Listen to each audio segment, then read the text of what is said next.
this is 3 plants later and a few meals out of that.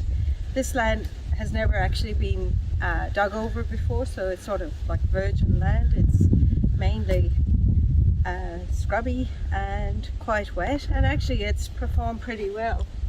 So we will just put some more nutrients back into it, and next year maybe just move up a little bit further for some more potatoes. So we just dig them as we need them, which is quite fun anyway. So that's it.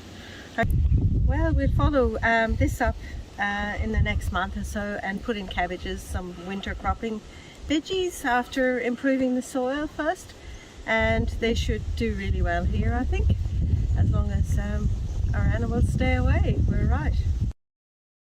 So what we've done here is we've planted the potatoes in succession. So some of the 2 or 3 rows are planted together. In fact, the first row was on its own initially, and we've dug those up.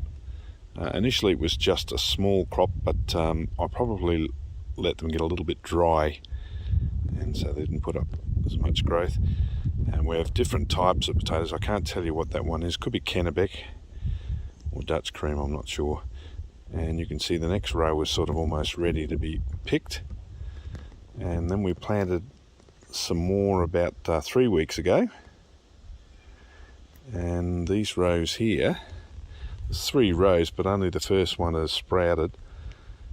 Oh, there is another one over there, but they were planted, I suppose, a week ago.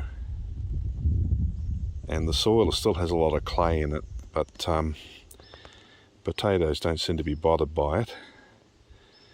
And yeah, it's done well. So I'll rotary hoe this again once they're finished.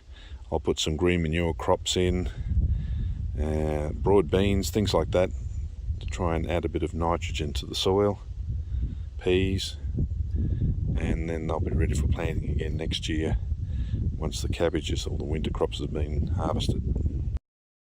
Here you can see once the bush was cleared here approximately 20-25 years ago, and it was just bulldozed over further, and a road put down and a house built. So this was just really bad pasture. You can see it has tussocks.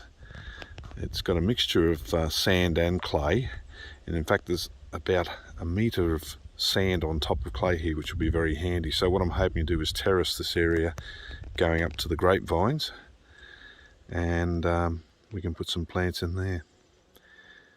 So it's a bit of trial and error, but the soil is very acidic because there were gum trees and bush. In fact, that's what the bush looked like before it was cleared.